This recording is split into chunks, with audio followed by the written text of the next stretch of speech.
A video 3 months in a row? It's just like old times, eh? Hi, welcome to Tina Ranks Every Broadway Musical. Why am I doing this? I don't know. For context, this is a byproduct of the Broadway 2-A-Day challenge created by Stacey Muscati Moore, aka Theater Kid Audition Coach on TikTok. As an audition coach, she wanted to be familiar with all of the musicals to help give suggestions to her students, and what better way to do that than by listening to all of them. So, this list is compiled of every single musical that has been on Broadway from 1950 to 2020. Some musicals, such as Oklahoma, which originally premiered in 1943, made the cut because of its revivals that happened after 1950. Which means the shows are going to be slightly out of order, but who cares? The month of January covered musicals from 1950 to 1956, so that's what we'll be reviewing today. For this month, and hopefully next month, we will be going through an S through F scale, which I will define as follows. S tier is mwah, perfection, one of my all-time favorites, and you can't change my mind. A tier is a work of art worthy of being added to my favorites on Spotify. B tier is pretty good. Not for me, but I can see why others would enjoy it. C tier is decent. I liked it in the moment, but I probably won't be listening to it again. D tier is meh, I couldn't hang on to it while listening, and I probably already forgot about it. F tier is no, do not pass go, do not revive, or I just couldn't finish listening to it. And I have a bonus L tier, which is just lost to time. Some musicals never got a recording, and that's just how it is. This is an attempt to listen to every Broadway musical. Doesn't mean we're gonna be successful. All that being said, if you want to join in on the fun, I'll put a link to the sign-up list below. We also have a Discord server full of lovely people if you want to join in. Now, let's get ranking. Call me Madam. A woman becomes a diplomat for a foreign country and love ensues. Standout songs are Hostess with the Mostest and You're Just in Love. It's pretty clever satire. I give it a B. A Tree Grows in Brooklyn. A married couple fall in and out of love. Also, Sissy is there too. Some people on a Discord didn't like the Halloween interlude, but I enjoyed the orchestrations of it. The musical was adapted from a book and ended up recentering the story around a minor character instead of the daughter of the couple. I can see this having last 5 years or tuck everlasting potential, but it's ultimately underwhelming. I give it a C. Let's make an opera. A group of people write an opera and then perform it, show within a show style. I enjoyed their usage of alto and bass voices, which are severely underused in today's musicals, but other than that, I wasn't too enthralled by it. I give it a D. Out of This World. Roman gods have beef with each other, which is honestly a nice change in comparison to their more popular Greek counterparts. Cole Porter music always slaps. Interestingly, this show had mediocre reviews and closed after 5 months. I think it would benefit from a revival. It seems like the thing classic Broadway would love. I give it a B. Flahooly. A genie doesn't understand the concept of capitalism and causes trouble for a doll factory. I enjoyed the music, but what I enjoyed even more was Ima Sumak's voice. This show's become sort of a meme on the Discord, and some think it would benefit from a revival with a few book changes to get rid of, the problematic usage of Arabian characters. Regardless, it's not really for me, besides Ima Sumak. I give it a C. The Barrier. This is the first show that we came across that doesn't have a recording. The best we could find is one song from a German concert, I think. This show was an adaptation of a Langston Hughes play, which was a commentary on racism in the US South. I have no choice but to give it an L for lost to time. Oklahoma. People fall in love in Oklahoma. Drama ensues. This show literally created the template of Golden Age musical, so it's pretty remarkable on that accord alone. Besides that, the music is very enjoyable, and I find myself still singing songs from Oklahoma. 2019's revival also does an interesting thing with subverting the ending of the story. I'm glad I finally listened to it. This gets an A, and the 2019 production gets an S. Guys and Dolls. Gamblers fall in love. Drama ensues. I never realized how many iconic songs came from this show. Not the biggest fan of the idea that you need a man, but this is fine, I guess. I might have to listen to it a few more times if I want to be a big fan of it, which is usually how it goes for a lot of shows that I'm now a fan of. I give it a B. The King and I. Woman falls in love in a foreign country. Drama ensues. I do wish there was a little bit more substance to the B romance. What happens to Tuptim? I do enjoy the music, but I also found this quote from Wikipedia where they thought that Western ears wouldn't like actual time music, which is, fine, I guess. Like a lot of Golden Age musicals, the music is great, but the story is questionable. In particular, this story is rooted in colonialism and foreign spectacle. Revivals do their best to assuage it, but you can't change those facts. As Broadway was before shutdown, this show was probably the best chance I had as an Asian performer to be on Broadway, as is the case for a lot of Asian performers. So, have I attached myself to the show for those reasons? Who's to say? I give it a B. Pirates of Penzance. Pirates utilize loopholes and technicalities. It's a long listen if you're not a super fan of operas, and I definitely had to listen more than once to understand everything, but I still enjoyed it. Modern Major General instills a lot of stress, and I'm here for it. I give it an A. Michael Todd's Peep Show. It's a musical review. Only 3 songs were found, but for what it's worth, I enjoyed those 3 songs. Apparently, the King of Thailand at the time wrote some songs, which would make you think that a recording exists somewhere. Alas, this is an L. Bless You All is a musical review. Literally nothing has been found. I give it an L. Razzle Dazzle, it's a musical review. Literally nothing has been found, and it closed after 8 performances. It is an L. Brigadoon! People fall in love in a town that only appears every 100 years. Drama ensues. I enjoyed the music. It matches the nostalgic vibe that I usually go for with my non-show tune music. Also, can I be Fiona, please? This is an A. Courting Time. A man tries to find love, not knowing that his true love was there the whole time. Unfortunately, only 1 song was found, so this is an L. 17. A 17-year-old boy falls in love for the first time. Satire ensues. Standout songs are I Could Get Married Today and Ooh, Ooh, Ooh, What You Do to Me. It's fine enough, but I probably won't listen to it again. She says as she listens to it again. I give it a B. Make a Wish. A woman avoids men's advances by pretending she's married to someone else and in some weird way somehow ends up helping all of them out. My only notes pertain to the bland lyrics, which make me wonder why I never took note of the actual music.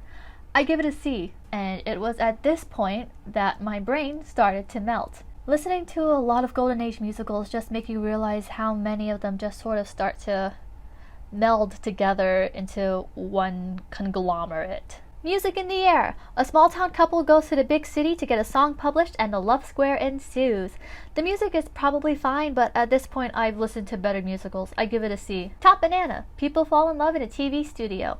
The music is super fun, but why on earth would you put an actual dog in the recording of A Dog is Man's Best Friend? I almost couldn't finish the song because of all of the barking. Anyway, the titular song and You're Only in Love are standouts. I give it a B. Two on the Aisle. It's a musical review, but plot twist, we have a recording for it. Standouts are Give a Little, Get a Little, and If You Hadn't But You Did.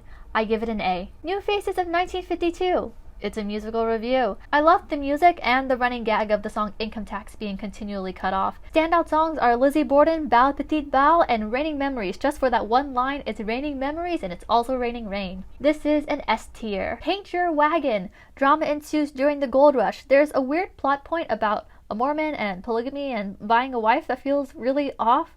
One of the characters is disgusted by it, as she should be, but does that still make it an okay plot point? Anyway, the music has a western feel to it. It's not really my vibe. I give it a D. Pal Joey. Joey works to own a nightclub and love ensues. I enjoyed the jazzy sounds. Standouts are Bewitched and Zip. Other than that, I couldn't get attached to this show, and I listened to it multiple times. I give it a C. 3 wishes for Jamie. Jamie wishes for travel, a bride, and a son who can speak Gaelic. The music has a classic sound, and then it also has some really interesting chords, like when it switches from the overture to the first song. It's fine enough. I probably won't be listening to it again. I give it a C. 4 Saints in 3 acts. It's 4 Saints in 3 acts. There isn't really a story. It's an incredibly long listen, but it's really interesting. The original production was pretty revolutionary because it featured an all-black ensemble. I wouldn't listen to it again, but I can appreciate it for its dramaturgical value. I give it a B. Of Thee I Sing. A man runs for president and love and corn muffins ensue. Also, France gets involved. The music is so fun, and I even audibly laughed at a few of the lines. It's so zany and satirical, and I think a revival would work really well today. I give it an A. Wish You Were Here. People fall in love in an adult summer camp. The titular song is a standout, but the song Relax makes me super uncomfy. Fun fact, the original production featured a built-in swimming pool. Anyway, I give it a B. Butrio Square. It closed after 8 performances and the reviews said nothing was noteworthy, so this is an L. Hazel Flag. A woman is believed to be dying of radium poisoning, but as she goes to New York City to get interviewed, she finds out she's not actually dying. Nothing in the recording stood out to me until Laura de Maupassant, the penultimate song. I give it a C. My Darling Aida. It's Aida. And there are no known recordings. This is an L. Wonderful Town. 2 sisters move to New York City and love and hijinks ensue. The music is classic Bernstein and just about every song is a standout. I think the Act 2 turnaround is a little too fast, but I still enjoyed it. I give it an A. Maggie. Closed after 5 performances, so it is insignificant in this context. L. Porgy and Bess. Porgy and Bess fall in love. Tragedy ensues. I loved the music. It's so interesting with this combination of opera and jazz and blues. If you don't like opera, I'd really recommend the 2012 revival with Audra McDonald and Norm Lewis. I give it an A. An Evening with Beatrice Lillie. It's a musical review with Beatrice Lillie. The music is fine enough, but early on, a song just blindsides you with a slur towards Asians, and then I just dissociated. This is an F for me, dog. Can Can. Paris dance hall undergoes scandal after the girls there do the Can Can dance. The music is fun and lighthearted. If You Loved Me Truly is a standout. However, the story seems a bit dull. I give it a C. At this point, a lot of the musicals just blend together, so we're doing a speed round. Choose Company. It's a musical review. I remember literally nothing else about it. C. Me and Juliet. People in a play fall in love with each other. The music is fine but not memorable. B. Carnival in Flanders. There's no official recording. L. Kismet. Typical golden age with a lot more whitewashing and racism. F.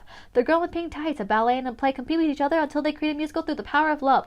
Elevated Railway stands out, but the rest is forgettable. C. Bride a Beautiful Sea. A vaudeville performer and an actor fall in love. The music was fun, but I don't remember most of it. C. The Golden Apple. A song through a retelling of the Iliad and the Odyssey. Helen's and the Psychic Woman's songs are nice, but it's mostly forgettable. B. The Pajama Game. People fall in love amidst a unit strike at a pajama factory. The music is super fun, and I enjoyed it. Watch the movie if you can. A. John Murray Anderson's Almanac. It's a musical review, and there's no recording. L. The Boyfriend. Teens fall in love at a manor school. I think. Julie Andrews is a gift to this world. B. On Your Toes. A musical teacher makes his eventual return to dancing on stage. The big dance number at the end is bold, and the titular song is a standout. B. Peter Pan. It's Peter Pan. I know some people have nostalgia for it, but I can't really latch on to it. C. Fanny. The story's too complex to summarize in one sentence, but it's really interesting. The first line being, I'm in love with an octopus, is hilarious. B. Hit the Trail. No known recording. L. The Saint of Bleecker Street. A woman becomes a saint. It's a long opera, but by Act 3 I was invested. Orchestrations are also great. B. House of Flowers. I remember nothing from it. D. Plain and Fancy. I remember nothing from it. D. Hayride. No known recording. L. Silk Stockings. I remember nothing from it. D. Ankles Away. The story's too insane to put in one sentence. Lyrics are fun, but nothing really stood out. B. Seventh Heaven. I remember nothing from it. D. Damn Yankees. The songs are charming. I enjoyed it. B. Eolent. This is an opera. I couldn't finish it. F. The Vamp. No known recording. L. Pipe Dream. I remember nothing from it. D. Mr. Wonderful is a musical review. I enjoyed it. A. And that's the end of our speed round, which leads us to our last musical, My Fair Lady. A professor teaches a Cockney girl to speak like an upper-class lady, and love ensues. This is Lerner and Lowe at some of their finest, and I Could Have Danced All Night is obviously a bop. I understand how the misogyny in the professor is part of his character in the story, but it's so hard to listen to his songs in isolation. Once again, Julie Andrews is a gift to this world. A. And that is month 1. It's intense, but it's also been really fun. Once again, if you want to join in, it's never too late. I put a link to the Broadway 2-a-day challenge sign up in the description below. You should do it. Okay, I'm gonna go listen to more musicals now. Bye.